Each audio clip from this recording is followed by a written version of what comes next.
Divorce. It's tough, it's emotional, and when you throw selling a house into the mix, things can get really complicated. But it doesn't have to be a complete disaster.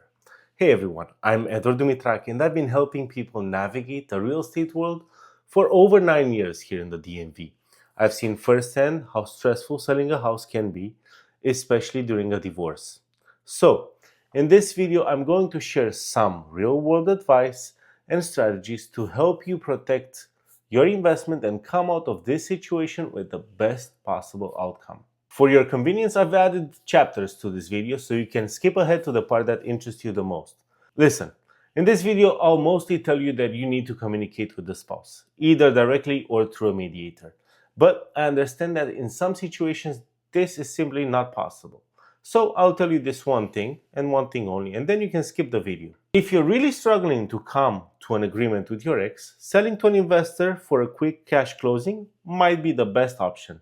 I have a network of investors, both locally and nationwide, who are always looking for deals. This can be a great way to avoid the hassle and stress of a traditional sale, especially if you're facing foreclosure or any other financial difficulties.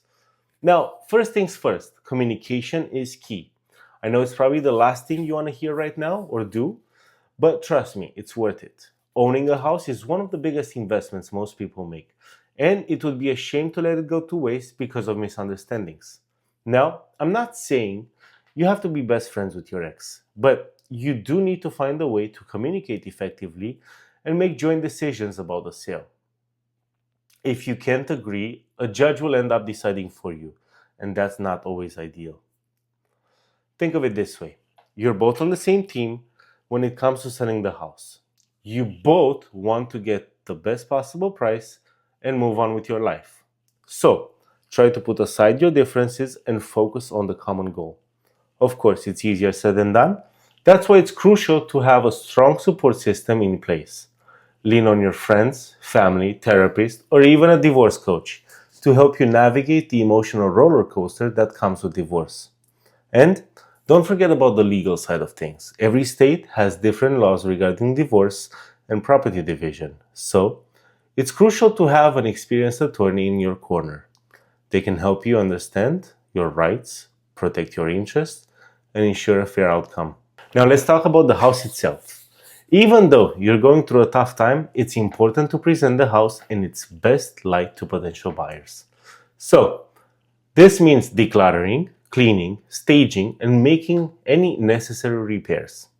I know it can be overwhelming, especially if you're dealing with a lot of emotions. But trust me, it's worth the effort.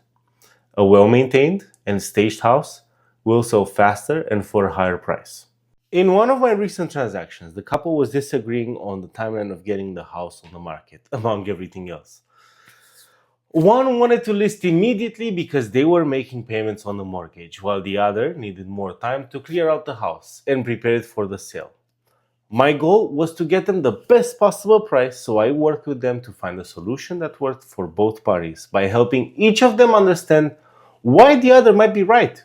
We delayed the listing slightly to allow for a clean out and staging, and it paid off, meaning that I was able to net them more money than they spent on that additional mortgage payment.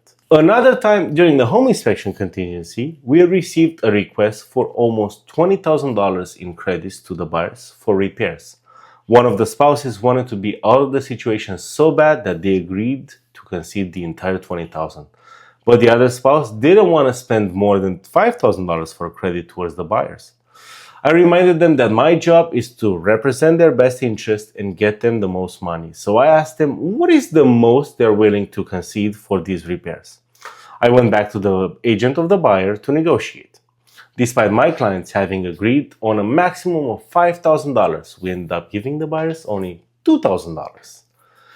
These situations highlight the importance of having a skilled and experienced real estate agent on your side. Someone who can navigate the challenges, mediate disagreements, and ultimately help you achieve the best possible outcome.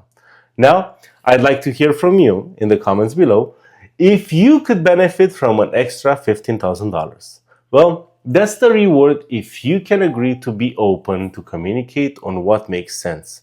Everyone is happier. Once you have an offer, it's important to carefully review the terms and conditions with your real estate agent and attorney.